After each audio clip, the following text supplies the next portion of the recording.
आज का टॉपिक है हमारा मैकेनिक ऑफ एंजाइम एक्शन।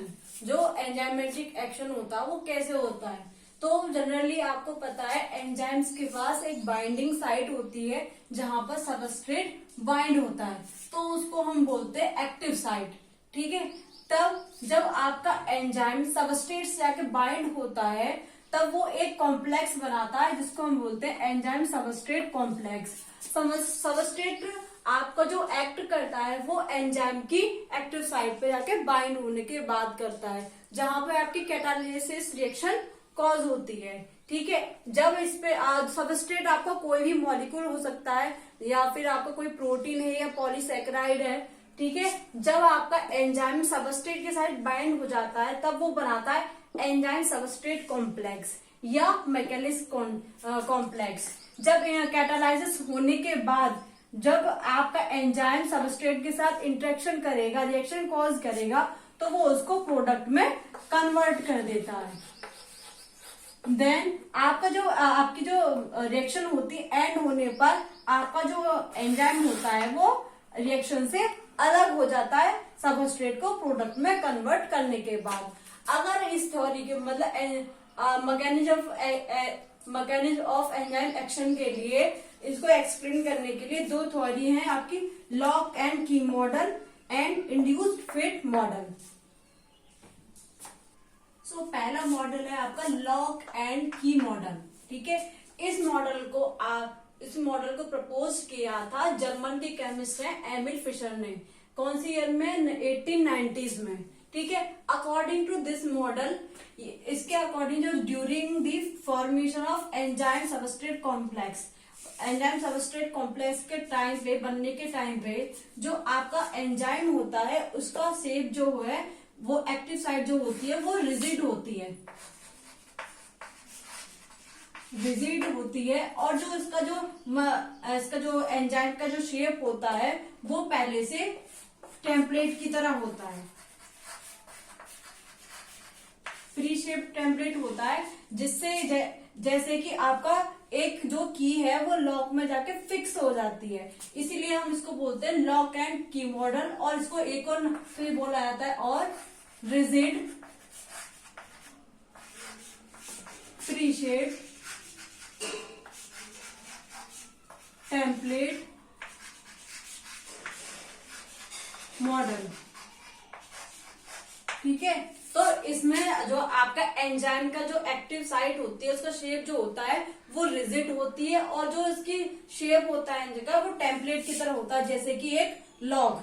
ठीक है, उसमें आपका जो की है मतलब सबस्ट्रेट एंजाइम के साथ बाइंड हो जाती है।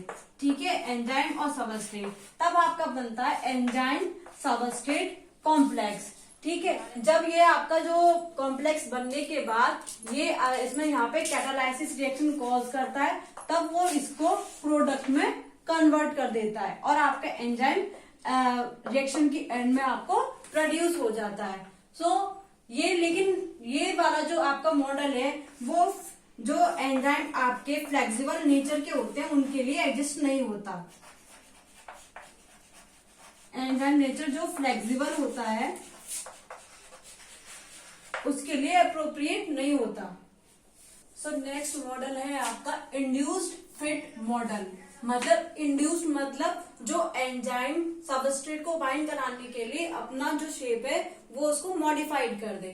जैसे जब आपका during the formation of enzyme substrate complex, जब आपका एंजाइम और सबस्ट्रेट के बीच में इंटरेक्शन होता है तो ये आपका जो एंजाइम होता है ये थ्योरी उन मतलब एंजाइम्स के लिए मतलब अप्रोप्रिएट है जिनका नेचर फ्लेक्सिबल होता है। ठीक है, ये एंजाइम जब सबस्ट्रेट से बाइंड होते हैं तो ये जो आपका एंजाइम है, एंजाइम की जो साइट होती है एक्टिव साइट, वो मॉडिफाइड हो जाती है। ठीक है, जब आपका सबस्ट्रेट एंजाइम के ऊपर एक्ट करता है तब इसलिए वो मॉडिफाइड होके तब आपका बनता है एंजाइम सबस्ट्रेट कॉम्प्लेक्स। देन ये प्रोडक्ट में कन्वर्ट कर देता है और आपका एंजाइम उसी मतलब जो उसका पहले स्टेट था उसी फॉर्म में आपको वापस मिल जाता है। तो इसमें दे रखा है इंड्यूस फिट मॉडल, मतलब इंड्यूस मतलब ये मॉडिफाइड कर रहा है। जैसे कि आपका एक गिलास एक एंजाइम है, ठीक है। जब आपका एंजाइम सबस्ट्रेट के साथ मतलब बाइंड होगा, जैसे कि हैंड आपका सबस्ट्रेट हो गया, ठीक है। ये क्या करेगा, जब एंजाइम सबस्ट्रेट के साथ बाइंड होगा, मींस जब आप ग्लव्स और मतलब हैंड में ग्लव्स आप पहनते हैं, तब आपका ग्लव्स का साइज जो है या शेप जो है वो इंड्यूस हो जाता है, मॉडिफाइड हो जाता है हैंड के अकॉर्डिंग। तो इसीलिए हम इसको हैंड इन ग्लव्स मॉडल भी कहते हैं, ठीक है। इस मॉडल को मतलब इस मॉडल को प्रपोज किया था डी कॉसलैंड ने, ठीक है, सन 1998 में, ठीक है। इस अकॉर्डिंग मतलब इस मॉडल के अकॉर्डिंग ये जो आपका थ्योरी है ये उनके लिए अप्रोप्रिएट नहीं है जिनका एंजाइम नेचर जो है रिजिड होता है। मीन्स इसके अकॉर्डिंग इसमें मतलब इस थ्योरी के अकॉर्डिंग जो एंजाइम का जो साइज और शेप जो होता है वो रिजिड नहीं होता और प्री शेप टेम्पलेट नहीं होता। सो नेक्स्ट है स्पेसिफिसिटी ऑफ एंजाइम एक्शन। जो एंजाइम अपना एक्शन शो करता है वो एक स्पेसिफिक नेचर होता है, उसका एक स्पेसिफिक फीचर है, बहुत ही इंपॉर्टेंट होता है। जैसे कि पहला है स्पेसिफिसिटी एंजाइम की, वो है एब्सोल्यूट स्पेसिफिसिटी। इसके अकॉर्डिंग जो एंजाइम है, एक एंजाइम बस एक ही रिएक्शन को कैटालाइज करेगा, ठीक है। Only one particular reaction catalyse by each enzyme, ठीक है। एक एंजाइम जो है एक ही रिएक्शन को कैटालाइज करेगा, जैसे यूरिया, ठीक है। यूरिया मतलब क्या हो जाएगी, कैटालाइज हो जाएगी किसमें, अमोनिया और कार्बन डाइऑक्साइड में, in the presence of urease की प्रेजेंस में, ठीक है। नेक्स्ट है आपका लैक्टोज। लैक्टोज जो है कैटालाइज हो जाएगा ग्लूकोज एंड गैलेक्टोज में बाय द लैक्टेज एंजाइम, ठीक है। ये तो बात हो गई